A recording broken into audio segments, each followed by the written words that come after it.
Chamberlain, the question you are asking, they are instructive. You know, from funds from custom, funds from FIRS, even funds from the sale of crude oil. You know, if you add all of those, 4 trillion, 1 trillion from crude oil, I'm very sure it's well over 2 trillion. What are we arriving at? We're arriving at something 7.5 trillion. So that is why we're talking about fiscal sustainability and transparency. In our financial management, I think Nigeria still needs to be a little bit more transparent and explain to the citizens in detail.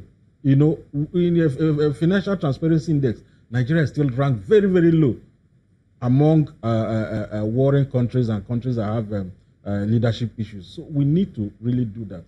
We are talking about reform the other time.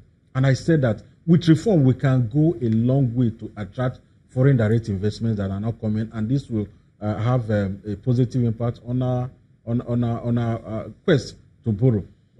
In the maritime sector alone, you know, we are clapping for custom that they made about $1 trillion last year.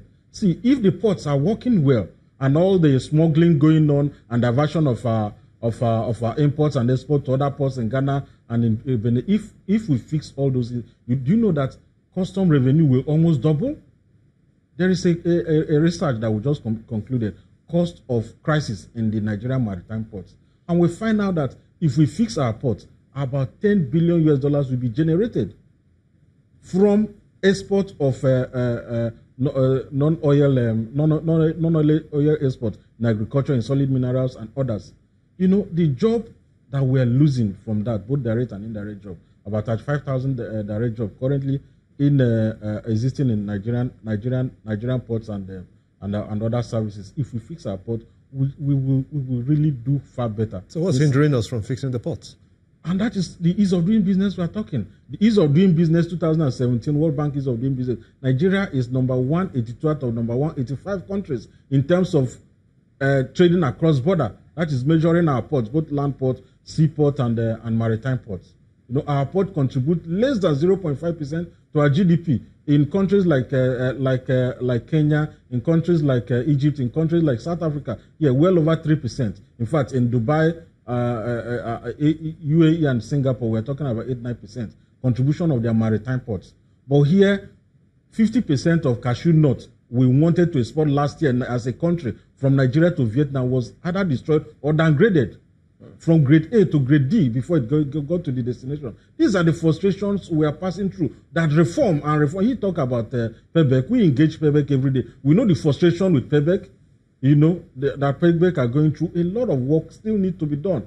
The 20 or 25% movement we made in our ease of doing business from 169 to 140, to 145 or 144 we made last year is commendable. But just on two indicators, ease of getting credit and ease of getting credit and ease of getting electricity. Are we getting credit better this year than last year? The answer is no. Is electricity better than this year than last year? The answer is no. So you see that this ease of doing business is also measuring effort instead of outcome. And these are our challenges as business people.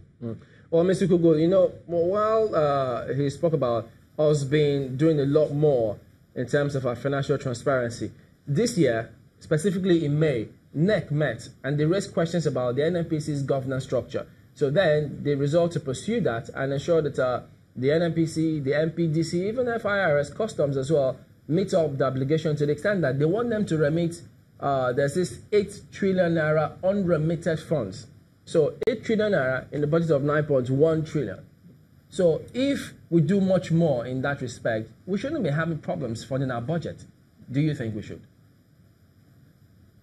Yeah, I mean, everybody will agree with that because, I mean, if you begin to bring, you know, that level of transparency into government, everybody, we all know that one of the biggest issues that we have as a country is corruption. And then corruption is, you know, functions well when there is secrecy, when there is no openness. You see a lot of, you know, corrupt practices happen here and there. But what I'm just trying to say is, or what I think that the government is doing that is right is trying to see how they can make, you know, governance a bit more open, you know, how to fight, you know, this corrupt, you know, people, how to make sure that, you know, we get ourselves out of where we are. Yes, it's true. By the time you become open, everything works better. things, our ports, everything is just clear and open, and the whole world will see that you're doing a good job. So it's, like I said, it's not something that can just happen overnight, because as you're working, everybody's still, readjusting to see how they can still make sure that the system remains the way it is. Because when the system remains this way, you can't achieve much. But I know it's a fight. It's something that we, all of us, everybody must put hands on deck.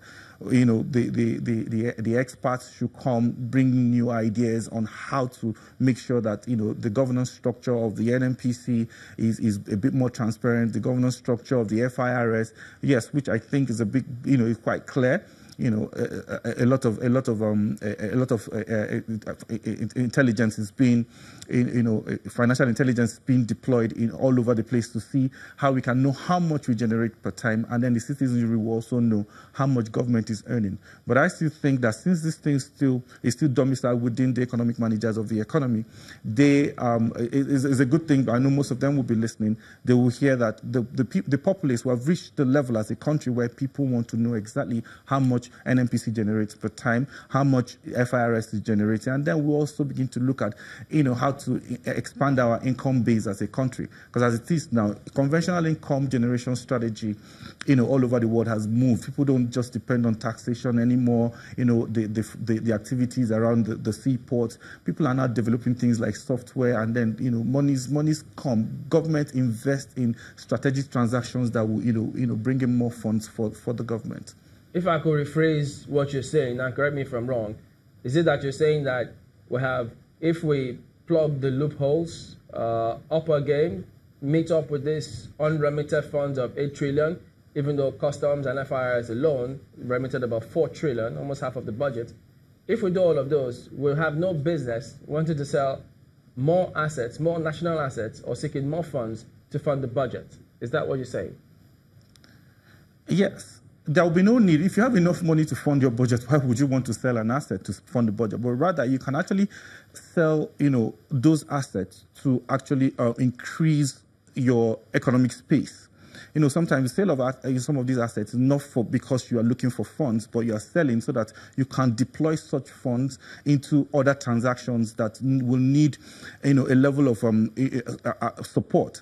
Because some of these transactions, for example, you need, long-term funds. So if you have access to long-term funds as an economy, the best thing to do is to deploy that fund into, another transaction. Because, they always say, and I don't mind, is the devil's workshop. And I also say that what is the most important tool in that devil's workshop is idle funds. So when you have money seated here and there, that's when people can actually touch those funds and then begin to, do things that are funny. So, but I think as an economy, as the economy grows, we sell those assets, we put those monies into other areas where we have not even done much. Look at the solid minerals sector. We need to do more in our geological surveys to have more data on what people will want to come and invest in. Just like you have in the oil sector, you have the OML. So I know how much equipment I would require to go into a particular well. Just the same way, you need to know how much what exists in the earth crust, so that by the time you drill, you know exactly what you are going to meet, the quantity of iron ore or quantity of gold that you're going to meet in a particular vein or in a particular outcrop. So these are the things that we must look for funds to deploy towards, so that the economy will grow faster. No, so like I said, I always say that the economy is like a wheel. So if it must move, round, and everything connects to everything. So you don't leave this and then you expect this to work.